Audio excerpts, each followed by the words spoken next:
RFPs, RFQs, and RFIs are seen as essential tools in the procurement process, in theory, enabling a fair bidding process and helping every client select the correct vendor. But as I said, that's in theory. Here to help me unpack that theory, Lokad founder, Joannes Vermorel.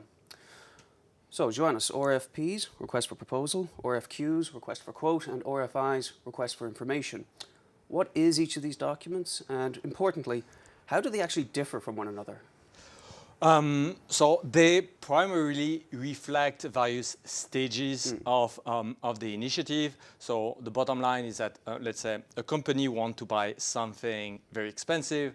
First, they will ask for information, and the RFI. Then they want to have like a gist of what you can get. That would be request for proposal. And then finally, when it's you close the process, you would get an RFQ where you actually get a price tag attached to every proposal from every vendor. So bottom line, it's the same initiative at different stages, but with a caveat. I would say it is not something that is essential. That's just an accident of the way many modern companies operate. It's not something that is fundamental or as if it was the only way to get to the final goal that is desirable. In the present case, the betterment of supply chains. That might be the quickest we've ever come to, not disagreement, but me pushing back, because immediately you've just said it's not essential. What do you mean by it's not? How could the stages you've just described not be essential for a client company? So we have to really differentiate between elements that are essential and those that are just accidental or arbitrary. When you have something that is essential, you can't bypass that. It will not work. There is no other way. So let's say you're an e-commerce and you want to deliver goods to your clients. The goods have to be physically moved from one of your premises to the location of the client. This is essential. You can't bypass that. If you bypass that, for example, by putting all the goods in a convenient place, that's a store. That's not e-commerce anymore. So you see, there are things where there is no workaround. It is essential. And then there is accidental. For example, let's say that in the company we have decided that above $100,000 of spending, 3 signatures would be needed. That's accidental. I'm not saying that it's bad, but clearly this is not essential. The purchase operation could happen without the 3 signatures. Maybe 2 would be enough. So it is accidental in the sense that it is arbitrary to a large extent, and you could even say that no signature at all would be required. Might seem surprising, but nowadays, for example, Lokad has many companies where we have automated the purchase orders, and there are sizable purchase orders that have passed without any direct supervision.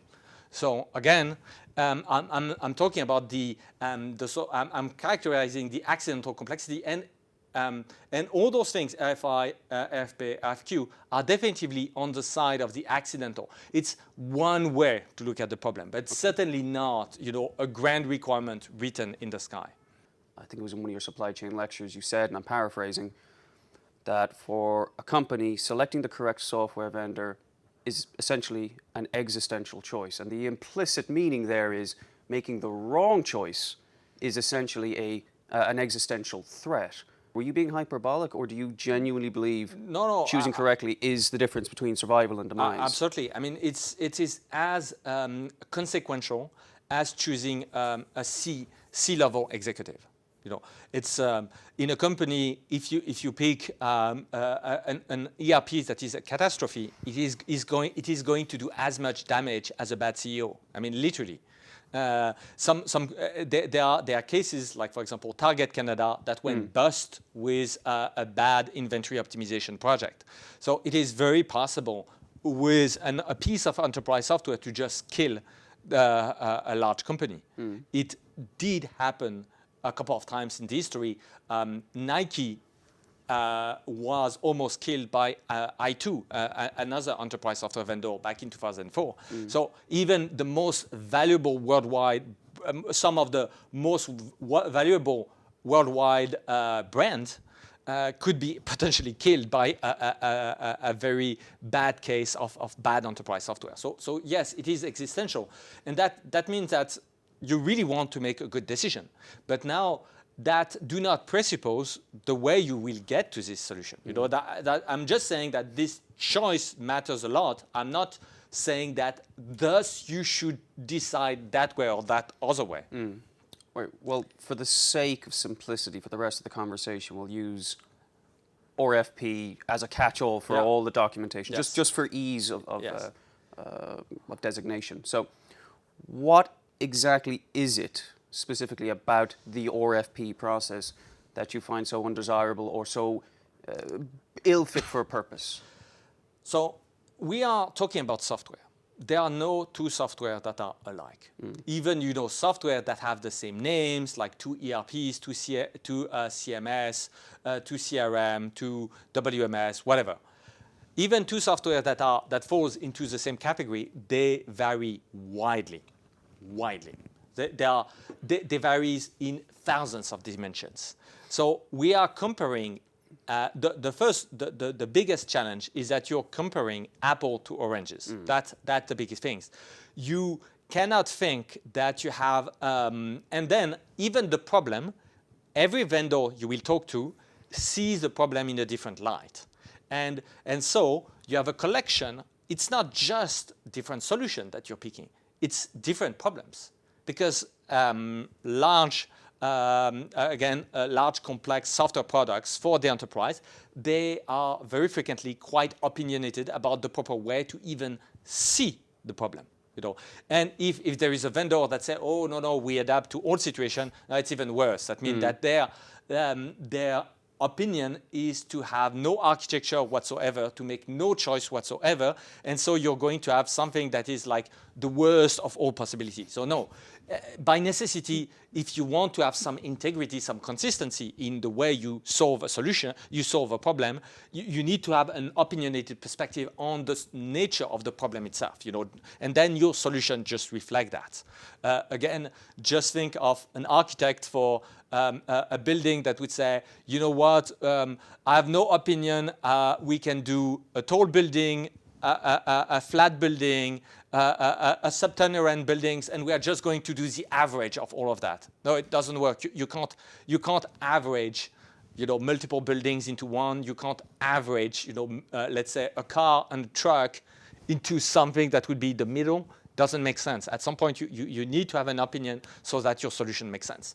So bottom line is, it is not like, again, RFPs, if you want to just buy something that is a commodity, like let's say a grade of cement, that's fine.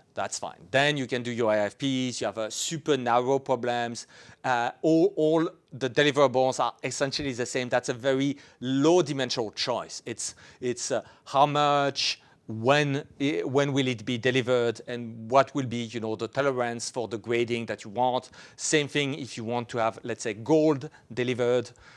Yes, you can have a tiny few variations, but it is very much the sort of things where you can literally have an RFP and have like a perfect answer to that. But software, it's very different. We are talking of literally thousands, if not tens of thousands of dimensions. So those things are very, very high dimensional. You cannot compare that. And again, I think the best way to think of a choice of software would be think about choosing the next C-level for a C-level, an open C-level position in your company. You will get options. I can get this person vastly more experience, but the problem is that maybe this person has less energy because he's in the 60s. This one is much less proven, but much younger, more energy. And then we have this person that seems even better, but this person suffered a very bad divorce 6 months ago. So maybe this person is going to be not, top of his shape for the next year. So I mean, you have so many considerations, and again, you have so different, and if you pick a person, for example, for a C-level, this person will come with its own strategy, with a vision for the company, a way to organize the departments, maybe some change in terms of methodologies and whatnot. So you're picking a whole package, and when you pick actually a C-level for a large company, usually those people have staff. So it's not just a person, it's a person plus half a dozen of loyal, lieutenants that just move along with the C-level. So you're not choosing actually one person, you're choosing a team. And you see where I get it becomes like, okay, I have this person, this person seems absolutely brilliant, but he or she doesn't have a team. What about this other person that is maybe less brilliant, but that seems to have an absolutely fantastic teams that is ready-made and that comes with this person? How do you choose? And so to C-level, for C-level, companies do not go into an insane RFP process. Well, yes, but they go into a hiring process. Well, that's the thing. That's why I like the analogy. I do. But someone could easily point out, well, if Lokad wanted to hire a new CEO, you would put out an advertisement. You would shortlist some criteria that you want, and that would be the initial vetting. Surely. Is it? Because you see, that's typically for a complex hiring position. That's absolutely not how people would do it by listing criteria. I mean, yes, you would have like vague criteria, such as relevant experience or whatnot. Okay, that would be the same for software. Do you operate in the same space? Okay, fine. You do supply chain. Fine. Okay. But beyond that, you see, the thing is that people don't realize that those RFPs, what goes into those RFPs. I know because they are typically between 200 to 600 questions, and people don't even read the questions. I know that people haven't even read their own question, because when we answer the questions, we can see that the questions are completely full of typos. Yeah. So and atrocious spelling mistakes, which prove that nobody was even bothered to read the questions beyond the question 50 or something. I would say also redundancies. I mean, it's not just trivial little mistakes. We're talking about, and we'll look at some examples, questions that serve no purpose as well, and that's a key point. Yeah, exactly. I mean, we had like the most inane questions like, what are your security procedures to make your fax machines. Yes, to make the room that archive the faxes produced by the fax machine, to make it fireproof. What are your standards in terms of fire defense for this archive room? And that was, by the way, something that we just got a few weeks ago. Yeah. So we have to answer it. Yes. That's obviously nobody is using a fax machine anymore. If you still do, then you probably have another problem to solve that is even more urgent than optimizing your supply chain. But the bottom line is that the equivalent for a person would be question, binary question such as, have you ever gotten a B- grade in math while in college? And that really.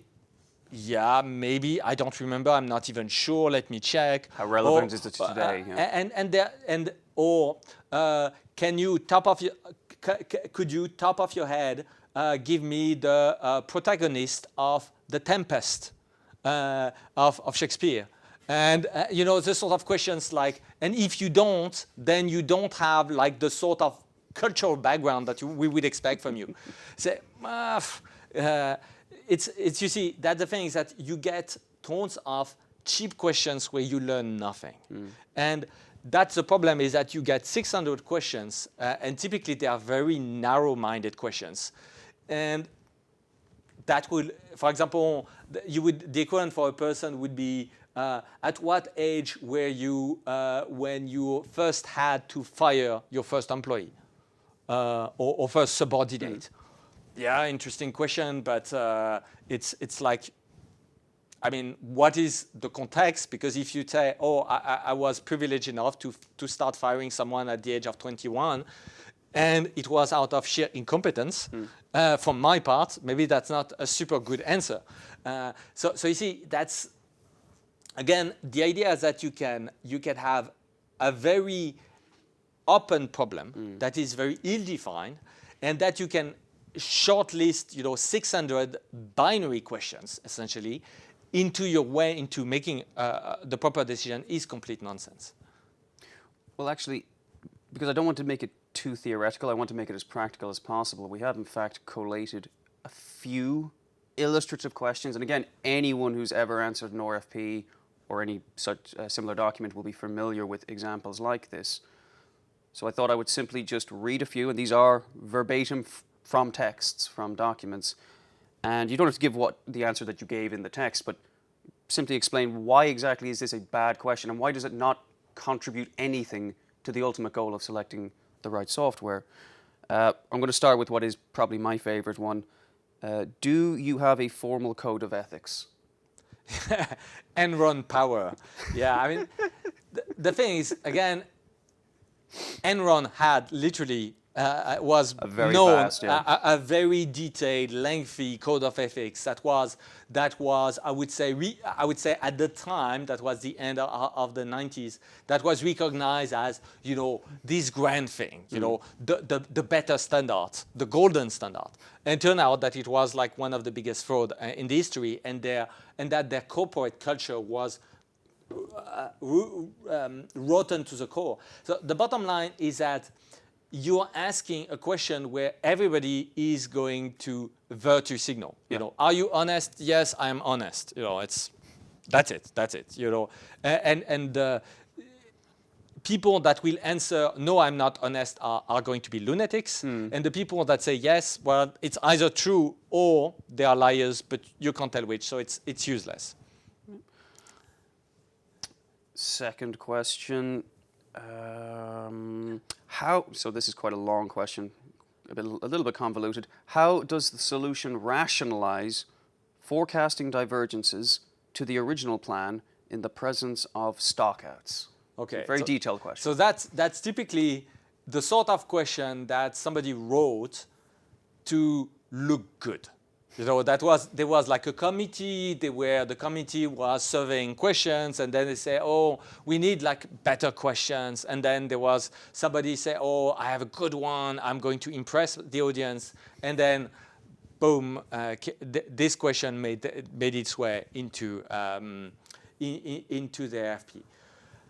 The thing is that, it would take a whole chapter. The thing is you have to start from what is even the perspective of the vendor on forecasting for supply chain, what are their role, and that you have so much to unpack first that it would take literally a chapter or two. What do you mean by forecast? What do you mean by rationalize? That's the sort of things where, if you want to answer this question, it's a book. It's a book. It's like it will be give me. You see, that's the sort of question like why are the quantum mechanics equations the way they are? Okay, we can go 1,000 pages to give you an answer. There is no short answer.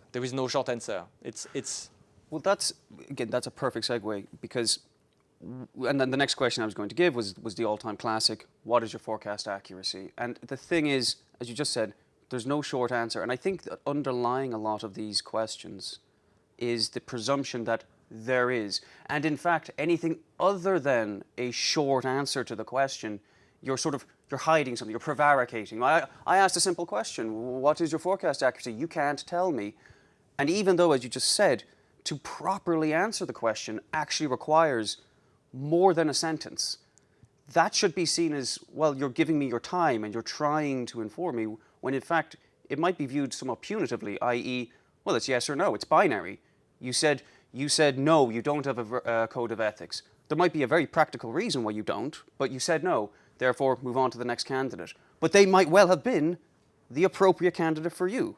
But the process itself did not permit this kind of expansion. So my question to you now is, when we stitch all these together, the examples, the philosophy, and the existential threat, why is the process so cavalier when the stakes are so high as you've described?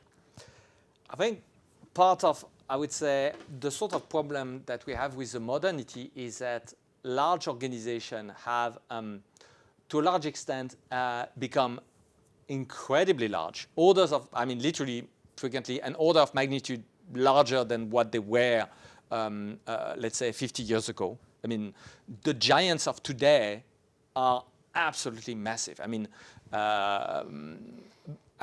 there are large companies nowadays have operate in dozens of countries at once. Again, if you go into, let's say, end of World War II, there were very, very few companies that would operate internationally. You would have companies that were literally importers or whatnot, so they would operate, you know, on purpose, cross companies, just for cross countries for very simple things like managing imports or transport or these sort of things. But beside that, they were very, very local. And even, for example, if you look at electrical companies, the US market at the time, you know, end of World War II, you would have the General Electric that would operate very dominantly in the US, and you would have different companies in Europe that would operate doing their own things. Nowadays, you have like giants like Siemens that are all over the place and that are much bigger than they ever were.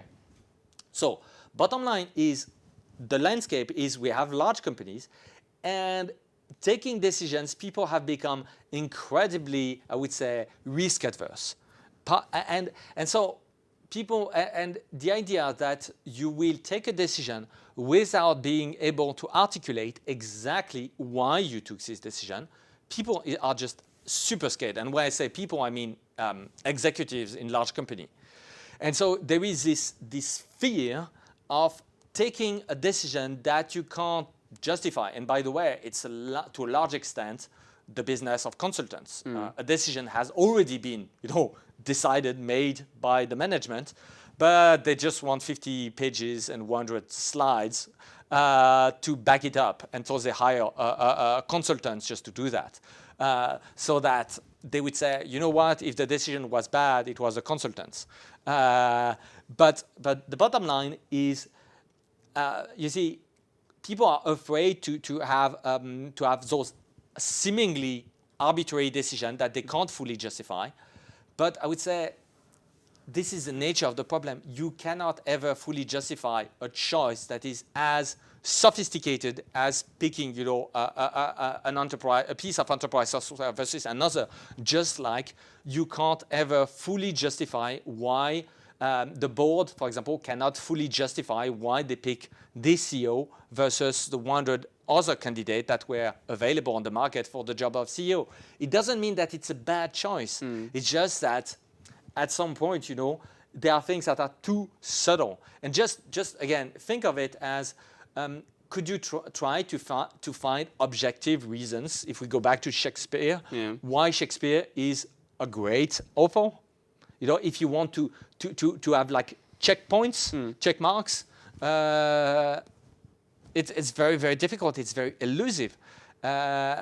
So, and yet, there is, I would say, a consensus that it's one of the greats. It's that people disagree on whether it's the greatest, but there is very few people that I would say that have extensively studied the English literature that would say it's not among the greatest. But it's, so you see, that's the sort of things. It's not because you cannot, you know, put things in boxes that it's no less true.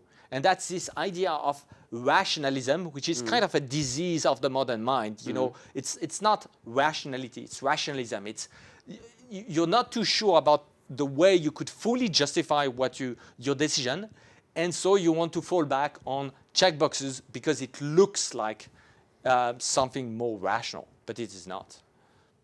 Fair, but at the same time, over the course of this conversation, we've said that choosing the correct software vendor is an existential choice, or choosing the wrong one is an existential threat, and people are risk averse and just want to fall back on justification. Isn't that perfectly understandable? I mean, isn't it understandable to want justification if the consequences of being wrong are the demise of a company? Yes, but the problem is that it's not exactly that people want to play it safe to avoid the demise of the company, because this is not what happens in practice. unfortunately, most people care very little about the survival of, ultimate survival of their own company, unless you are like, I would say, you're still owning the company or something. You see, very quickly you fall back onto, is it safe for me if these things, blow up? And that's, again, if you pick a vendor that is large and convincing, super safe for you. And even if it was an absolutely terrible decision, and you kind of know it, you just know that it's not going to be a threat to you. And that's how you can, and that's the interesting thing is that, for example, the vendor who literally killed Target Canada, the interesting thing is that you would think, okay, the same vendor also cost 500 million euro to Lidl a couple of years after. So first they went on and then delete a large company in Canada, and then they went in Europe, that was SAP, by the way, they $500 million that were lost into the exact same technology. So that was, again, inventory optimization. So you would think, okay, now we have like two public disasters of epic proportion. Normally, nobody would ever pick again this, but then you have a big vendor, so big name. So people say, well, it's safe. It's not. You already have proof. You see, that's the sort of things where you have divergence between, is it safe for the employees to pick the option, or is it safe for the company? And those two are very distinct, very distinct. That's an illusion to think that that's the same thing. This is not.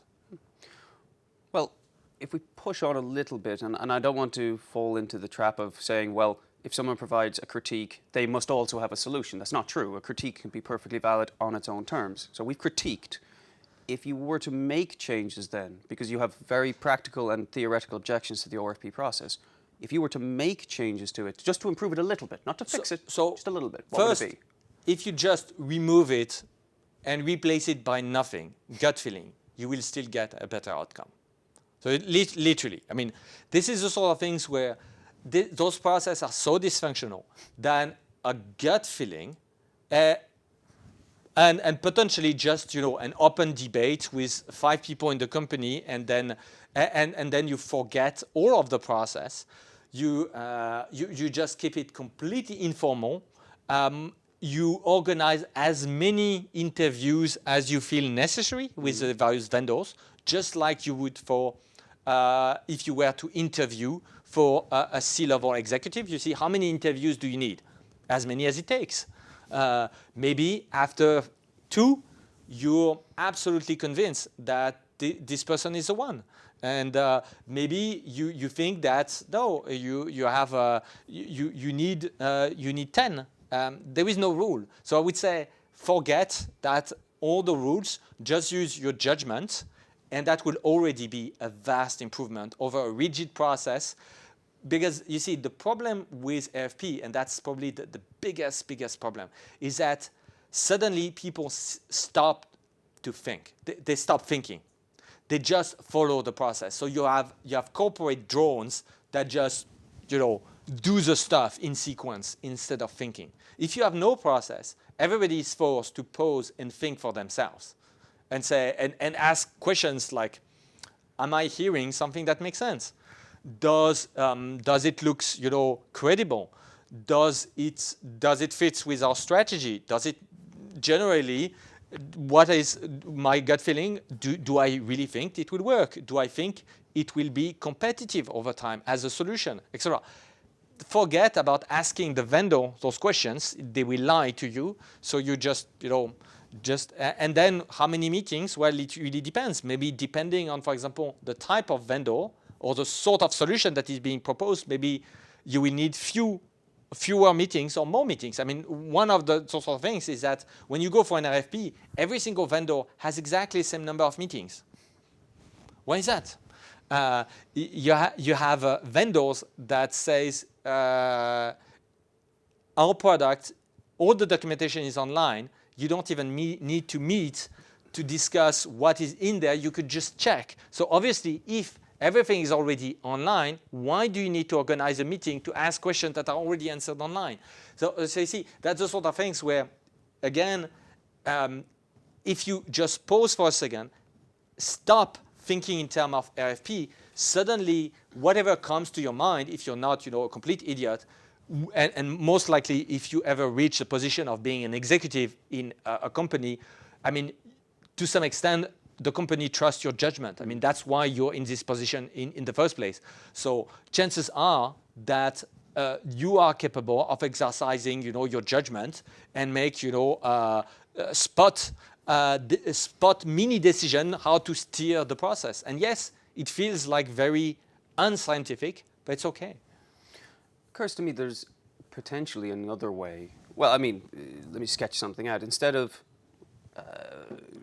refining the human involvement in that process, for example, having lots and lots of meetings, as many as it takes, if all this information is available online, let's say we have extensive FAQs, couldn't you leverage, or couldn't a company leverage LLMs, for example, ChatGPT-4, program something to scrape through all of the information on your website and provide answers to all of these questions? Yeah, I mean, that's the futuristic answer to this question, although, the future is not evenly distributed, so it's already possible. I mean, we have some stuff like that in the pipes that are working already, but not complete at Lokad. But the bottom line is, even before putting any tech, I'm always completely amazed by the fact that companies who try to don't even spend, an hour trying to have a look at what is on the website of the vendor.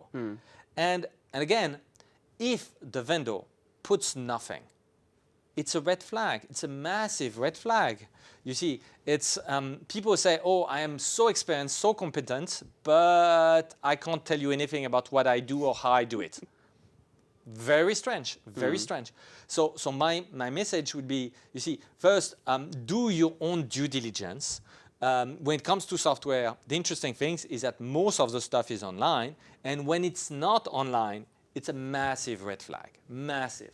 So you see, so if you can't do your due diligence to a large extent on your own, then you have a problem. You should be able to do that, and not with consultant, you yourself. And people think it's so technical. It's not. I mean, again, you don't have to be, I would say, a master chef yourself to go to a star restaurant and enjoy the meal, and make, to see if the star restaurant is any better than the fast food. It's much easier to form an opinion on the quality of the stuff than doing the stuff. So yes, that's the easiest way is just first do the first steps yourself, and people would be surprised how far they can go just on their own. Well, that's a really good point, because I know this is true of many companies, but I'll just talk about us for a moment, that a huge amount of time and effort from both of us, for example, gets invested in FAQs, which again, a different class, but not entirely dissimilar to RFPs. Again, inbound questions. And in those FAQs for security, for IT, for change management, for functionality, a tremendous amount of time is spent unpacking, here's our perspective, here's a top level answer, yes or no, and here's all the information that you can't fit into a single 60-character Excel cell. And my question is the responsibility more on vendors to promote the existence of these documents? Because if more people do that, then the RFP process disappears, potentially. I mean, you see, what I see is that right now is that very, very few prospects of us, ever spend, half an hour to read any website. So they don't know us, they don't know our peers. And interestingly enough, when usually we start with the clients and we ask very basic question about the nature of the legacy solution that is being phased out, and people know next to nothing about it. So you see, there is a state of incredible ignorance about those things, which is very peculiar, very peculiar. Again, if you were to hire, C-level executives, you would try to know this person. Is this person married or not? Yes, it doesn't seem like super relevant at first, but if you, for example, this person is married and the spouse is actually living in another country and this person wants to visit the kids frequently, then there will be frequent travels. It's kind of unavoidable. So you see, does the specific sort of context kind of make sense? And again, my take is that forget about those check boxes. They are in the way. They will never be, they will be incredible. Even if one of the question happens to be relevant, it's just out of sheer luck. It's just like, the story of the clock that is broken, but still right twice a day, Same sort of things. Well, Joannes, I don't have any further questions. I think we've unpacked RFPs, RFQs and RFIs at detail. So thank you very much for your time. And thank you very much for watching. We'll see you next time.